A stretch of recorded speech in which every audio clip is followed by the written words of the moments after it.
Jesu Kristo. Yaphila kodwa. Bengicabanga ukushukela kimi laphayana ngoba ngathi ngikuma. Ngigqoke ingubo enhle kanje ngisethi zikwazi ukubona.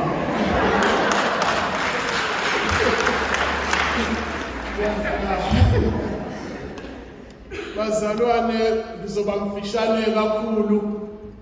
Ngibonile kuyaluzwa ngasekhishini. Angikwazi ukuthi ngaziphola ukhalo laphayana. Zimbili izinto engifisa ukuba sizibheke.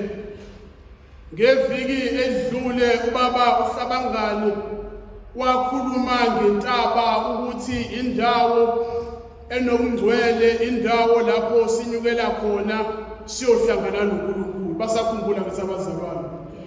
Welele ngalekwa. Namhlanje isifundo sokuqala encwadini yokuqala yamakhosi sizwa umprofete kaNkulunkulu enyukela entabeni iHoreb eyohlangana noNkulunkulu. Lisizwe laNkulunkulu wathi esengomeni wesentabeni wezwa izwi lenkosi lithi khuphuka unyukele entabeni lapho uNkulunkulu eyakuvula khona. Lithi khuphuka uyolinda entabeni lapho uzakuhlangana khona noNkulunkulu. Profete kaNkulunkulu uyanyukela entabeni, uyalizwa izwi likaNkulunkulu oqala lokho. Uyalalela izwi likaNkulunkulu okwesibili lokho. Wenza njengoba izwi limyalile okwesithathu lokho. Okwesine ngizophinde ngikhulume ngakho. Thiwa umprofete kaNkulunkulu esentabeni iHoreb siyaqhamuka izivunguvungu kepha uyahlala ngoba izwi lithe hlala ulinde inkosi. Esedlulile izivunguvungu kuthiwa kwaba nokuzamazama umhlaba kepha umprofete kaNkulunkulu wahlala entabeni ngoba lokho okushiwe izwi likaNkulunkulu kwangakenzeki. Okwesithathu kuthiwa kwavela umlilo kepha umprofete kaNkulunkulu sizwa esahlele entabeni ngoba lokho obekushiwo izwi bengakafezeki. Okwesine engithe sizokhuluma ngakho, umprofete kaNkulunkulu walizwa izwi, walilalela izwi, wenza njengoba kusho izwi. Okwesine wakholwa yilokho okushiwo izwi likaNkulunkulu. Thina mhlambe empilweni zethu uma ngabe zivuka izivunguvungu ikuphi esikwenzayo? Ngoba kuthiwa uEliya wahlala entabeni sezivukile izivunguvungu eseqhekezile amatshe usuqhamukile umlilo kepha wahlala entabeni ngoba izwi likaNkulunkulu lathi akahlale alinde lapho kuzodlula khona inkosi. Ukuthi mina nawe nathi izivunguvungu ziyavuka ikuphi esikwenzayo uma ngabe izivunguvungu seyivuka empilweni? Professor kaNkulunkulu wayengabaleka ephephisa impilo yakhe. Wayengasho ukuthi lelizwi lingibhinisele encane okanye lingiholele ophathe lokhu ekuthe kuzokwenzeka kusenzeki, kepha wakholwa izwi likaNkulunkulu elithi akalinde entabeni kaJehova ngoba lokho ayekulindile kwakuzokwenzeka. Vuka umhlabeleli othi hlala njalo, hlala ungasuki kuye, bekezelela konke. Evangelini ngokuloba kukaMateyu sizwa insizwa enguPetrusi benabafundi bakaJesu esikebheni. Thiwa uJesu wabonakala ehamba phezu kwamanzi. Bacabanga ukuba umbono okanye isipoki. Base bethi Nkosi makunguwe. Mangabe bebe uJesu ebabona bethukile uthi ningesabi yimini. uPetrusi usecela uJesu ukuba amiyale ukuba eze kuye. Ithe uprofeti kaNkulunkulu Eliya sokuqala lakhuluma izwi likaNkulunkulu wenze njani? Walizwa. Wenze njani?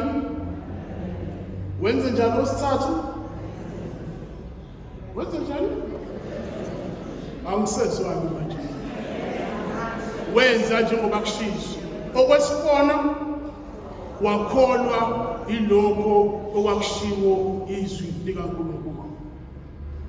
Petrusi uthi uJesu kuyena woza. Wenze njalo uPetrusi? Uyalizwa izwi. Eqalani iziqala. Yathi Nkosi yethu nibenze ukuthi ningabalaleli. Kodwa wenze njalo uyalizwa. Wenze njalo okwesibili? Wenze njalo okwesithathu? Uyenze ngoba kuthiwa uPetrusi waphuma esikebheni wahamba phezu kwamanzi. Nawu umehluko khona phakathi kwaPetrusi noEliya. Eliya walizwa izwi likaNkulunkulu. Walilalela izwi likaNkulunkulu. Wenza njengoba kushiso likaNkulunkulu. Wakholwa izwi likaNkulunkulu. Petrusi kuthiwa walizwa izwi likaNkulunkulu lithi woza kumina. Walilalela izwi likaNkulunkulu ukhuluma kuyena. Wenza njengoba izwi likaNkulunkulu ngoba waphuma esikebheni wahamba phezu kwamanzi, kepha akazange akholwe izwi likaNkulunkulu. Ingakho seqala ukumitha ukuthi mina nawe mangabe sizwe izwi likaNkulunkulu singalilaleli kuba khona imphumela yokwenza njalo. Ncwadi kaLuka isakhiwo sokuqala kuthiwa uZakhariya mayifika ingelosi imtshela ukuthi unkosikazi wakho Elizabeth uzakhulelwa azale indodana, athi kuzakwenzeka kanjani sengimdala. Uyalizwa izwi likaNkulunkulu kepha akakwazanga ukulikholwa. Thi uZakhariya kuswela ngaleso sikhathi wavale ukukhuluma ngoba elizwile izwi kepha akazange alikholwa.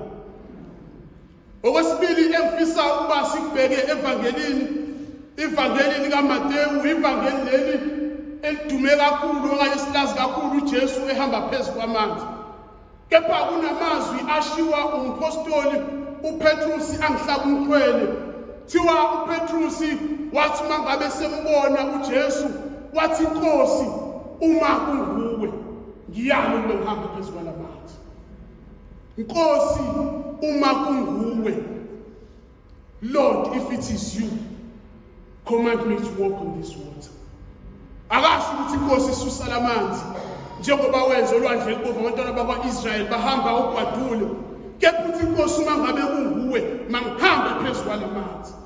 Akasho ukuthi lamanzi aphambi kwami angivimbela ukuthi ngifike kuwe wasuse. Kepha uthi mangihambe phezu kwawo uma Nkosi kunguwe lo ngimbonayo.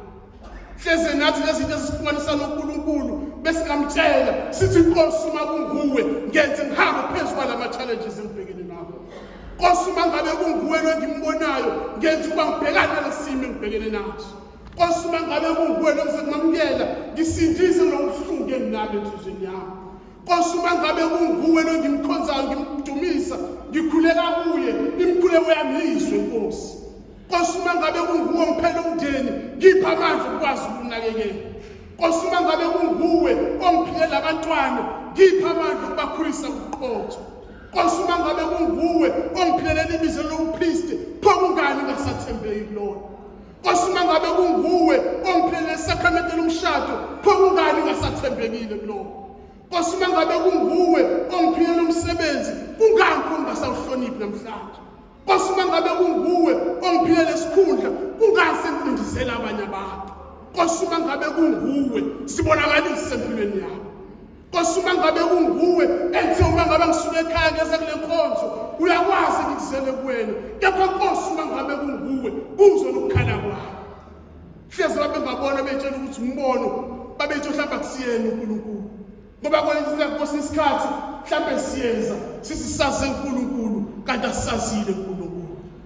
Kepha namhlanje Nkosi uma ngabe kunguwena zibonakalise nawe yampilo. Hleze siyenze enkonzweni ngoba sekunezinto esezisilethe enkonzweni kepha sazile uNkulunkulu. Kepha namhlanje uma ngabe simbone masithi Nkosi uma ngabe kunguwe Lord if it is you. Namhlanje khona bazongena emhlanganweni sithi Nkosi uma ngabe kunguwe othe mangene kulo mhlangano makusebenzele lo mhlangano.